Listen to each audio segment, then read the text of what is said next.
Charlotte, a young man of 17, stood by the sea, swinging a massive dumbbell with ease.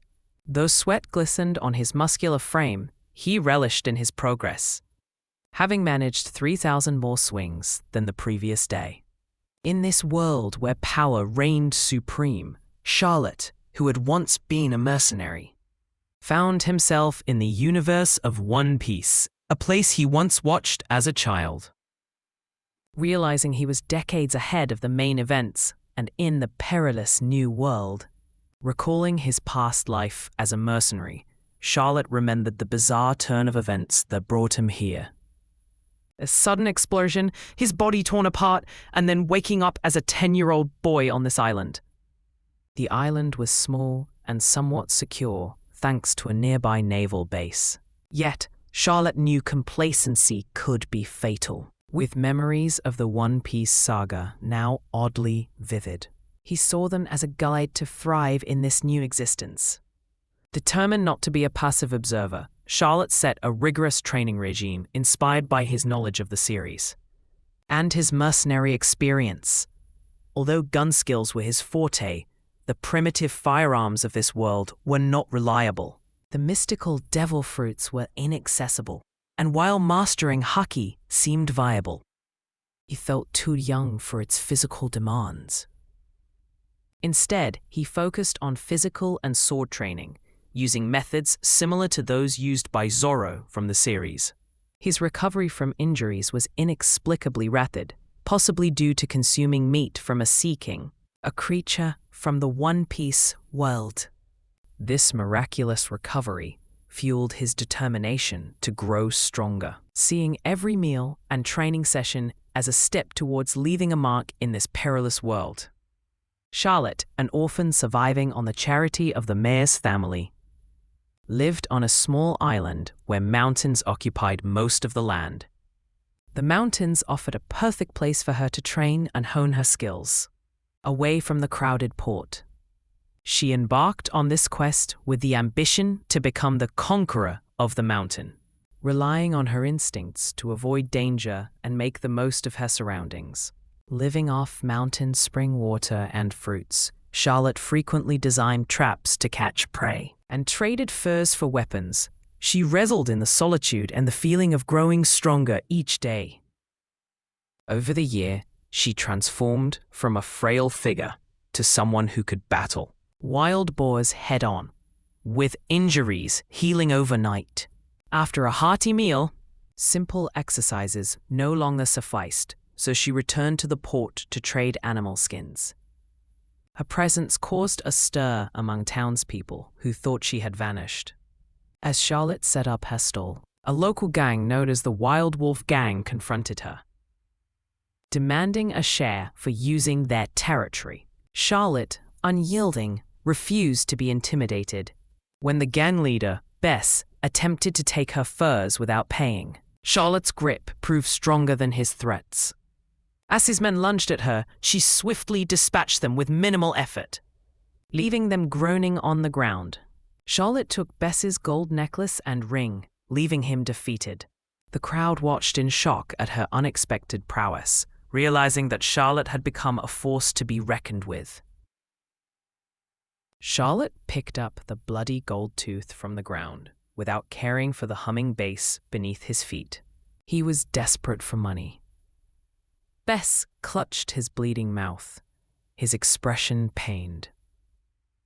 As Charlotte ordered him and his cronies to flee, sending them running with fear. Laughing, Charlotte felt a lift in spirits. After a year of lonely silence in the mountains, returning to his stall, he organized the fur and waited for buyers. To his relief, he sold the most precious furs, making a profit of 140 million Baileys. As night fell, he packed the remaining fur and headed to the blacksmith shop, hoping to get some tools made.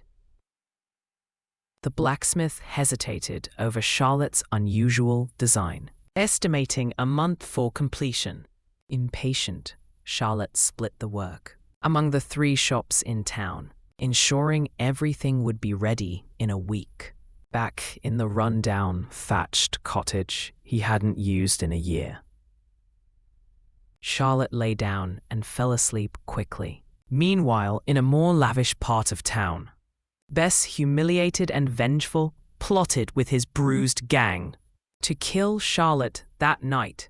They found his cottage easily. Through the moonlight, Bess saw Charlotte asleep inside and aimed a pistol. Bang! The bullet grazed Charlotte's scalp, waking him in terror.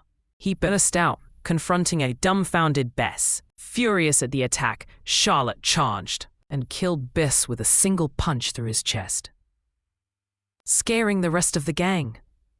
Charlotte caught 2 fleeing members, discovering through an inexplicable insight that one was desperate to live and the other intended to kill him. He spared the latter no mercy, but interrogated the former about the gang's treasure. Fearing for his life, the young man revealed that Bess's finances were stored in his manor's safe. This information piqued Charlotte's interest, as any sum, however small, would greatly aid him in his current impoverished state. Charlotte's instincts kicked in before the little brother could react. She swiftly dispatched the hesitant trio, leaving the last man standing, pale and desperate. Pleading for mercy, he promised to lead Charlotte to his boss, Beth, at the Wolf Gang's headquarters. Upon arrival, Charlotte's presence commanded silence, her reputation preceding her. The sight of Beth's bloodied subordinate spoke volumes. Approaching the safe, Charlotte asked for the key. Learning only Beth had it, she ordered it to be opened. Learning only Beth had it, she ordered it to be opened. Learning only Beth had it, she ordered it to be opened. Charlotte proposed to the trembling man. "What's your name? Serve me well, and I'll leave you in charge here." "Ivan," he replied eagerly. "I'll ensure the gang's resources are yours." His loyalty was immediate. Charlotte nodded, dismissing him. Exhaustion swept over her as she sank into the sofa, surrendering to sleep. Awaking to a new day, Charlotte found maids with toiletries at her service. She marveled at the corruption of comfort, but quickly shook it off, determined to grow stronger. In the yard, a dozen suited thugs greeted her, bending low in respect. Charlotte barely acknowledged them, more focused on her future aspirations. Ivan approached with news. "The Wolf Gang is yours, boss." Charlotte affirmed his control, confident in her power. Her newly awakened abilities, predictive senses and mind reading were formidable. She recognized her exceptional talents and aimed to hone them further. Returning to the mountains, Charlotte resumed intense physical training, pushing herself to extreme limits. Her feats of strength turned into local legends, exaggerated tales spreading far and wide, casting her as a demigod.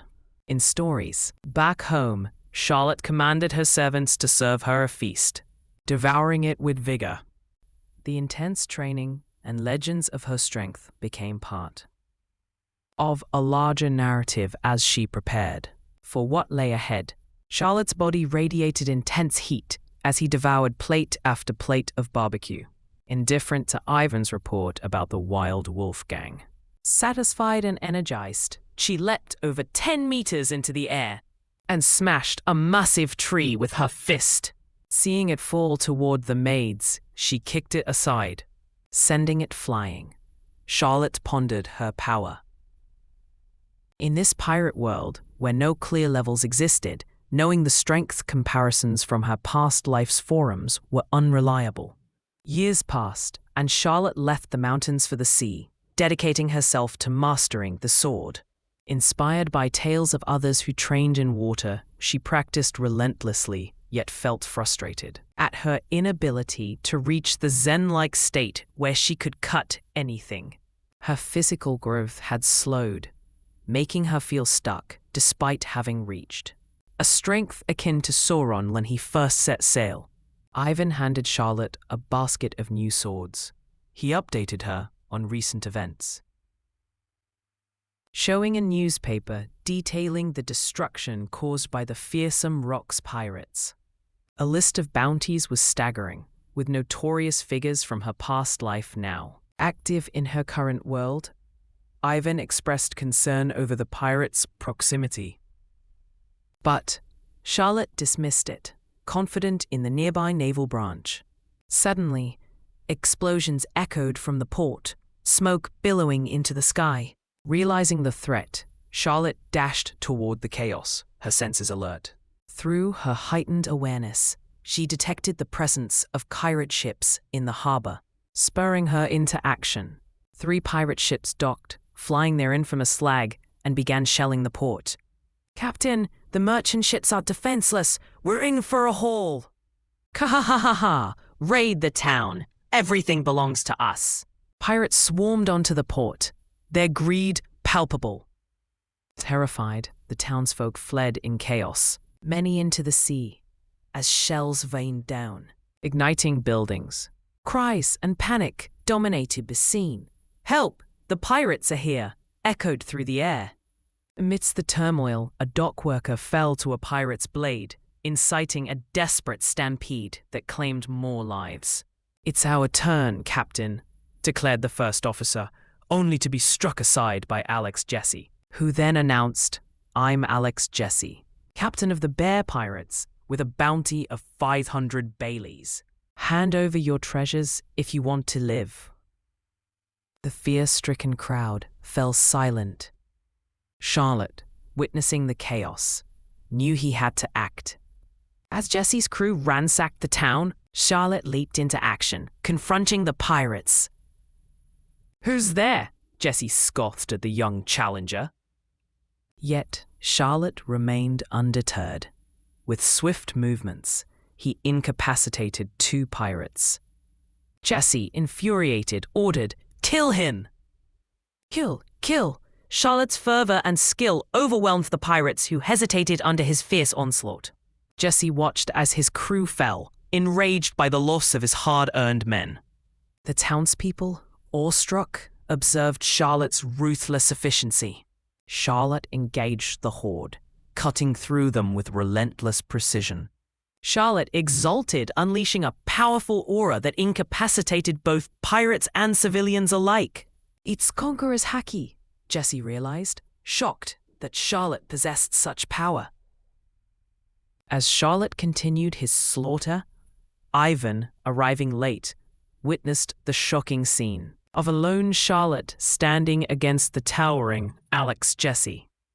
The last pirate fell to Charlotte's blade, and he roared victoriously. His aura knocking out Ivan, Jesse crouched, struggling against Charlotte's overwhelming presence. Charlotte's overwhelming presence. Charlotte's scarlet eyes regained their former clarity and spirit as the arrogance within faded. Alex Jesse, feeling the oppressive weight lifted, looked at her with fear. "Who are you?" She responded, Rockefeller Charlotte, feeling a liberating release of pressure. She then turned her focus to the pirate captain. "You will be my first step towards the sea." The captain, furious, charged at Charlotte with his blade, but her skillful defense left him wounded and on the ground. As Alex Jesse's desperation grew, he revealed his devil fruit ability, transforming into a giant bear. "I'm Alex Jesse the Bear, captain of the Bear Pirates." He roared, his injuries healing rapidly. Undeterred, Charlotte attacked. The bear's strength was formidable, but Charlotte was relentless. The bear laughed as Charlotte's sword broke. "Let's see how you survive now," he taunted.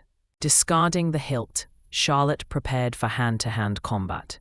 She swiftly closed the distance, her punches landing with precision. The bear staggered, and Charlotte's unyielding assault continued. With a powerful leap, she delivered a decisive blow, sending Alex Jesse crashing into the sea, the bane of devil fruit users. She retrieved his unconscious form, executing him swiftly, marking the end of their battle. Charlotte surveyed the chaos around her, the remains of the defeated pirates scattered across the port. She turned her attention to the pirate ships, hoping for treasure, but found only disappointment and 70 malnourished slaves. No. As she explored the dimly lit cabin, a voice called out, "My lord, we are from the kingdom of Cacna." The plea marked a new chapter in Charlotte's journey. Charlotte approached the girl, her face smeared with ashes, yet unmistakably beautiful. "No wonder you were enslaved," Charlotte murmured, his own golden hair and muscled physique an imposing presence. Breaking the lock effortlessly, Charlotte freed her and 4 more girls, all victims of the same grim fate. "You're free," he declared. Alaric Redfield's mind-reading was no gift, it seemed. Breathing deeply, Charlotte stepped off the pirate ship, box of Bailey in hand, only to be halted by a familiar voice. "Sir!" The girls knelt before him, pleading for refuge. Homeless, their kingdom ravaged by pirates, they were the last of their people. "Take us in," the lead girl implored. Overwhelmed, Charlotte helped them up. "Your names?" Bruce Martha, the first replied, followed by Kenneth Janney, Louise Alice, Hebrew Nell, and Janice Gillian. "All right, you're my maids now. I'm Rockefeller Charlotte. Call me young master." The girls echoed, "Yes, young master." Satisfied, Charlotte led them towards the port. Approaching Ivan, who lay unconscious like the rest, Charlotte prodded him awake. "These girls are your responsibility now," he instructed Ivan to train them. Returning home, Charlotte found the town eerily silent, his overpowering aura having knocked out its inhabitants. "Prepare food," Charlotte ordered, as hunger gnawed at him after the exhausting skirmish. Alone, he reflected on the battle, the awakening of his domineering power, and the unsettling joy it brought. "Have I become a monster?" he mused, contemplating his dark satisfaction in combat. Since defeating the bear pirates, Charlotte had become a hero in the town. As he walked through the streets, townspeople greeted him warmly, offering gifts and thanks. Ivan, Charlotte's right-hand man, reported that the Wild Wolf Gang now easily collected protection fees, a testament to the town's respect and gratitude. While exploring the port, Charlotte noticed 3 abandoned pirate ships. These vessels, although worn, could serve as a foundation for his dream of venturing into the sea. Charlotte questioned Ivan about the possibility of shipbuilding in the town. Learning that while basic repairs were possible, crafting a significant vessel would require substantial funds. Ivan detailed the town's finances, emphasizing the high cost of Charlotte's meals, which mainly consisted of sea kings and wild beasts.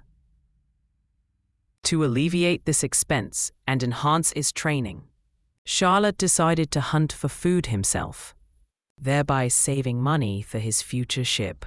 He instructed Ivan to refurbish the pirate ships for fishing, transforming them into tools for his Neptune hunts.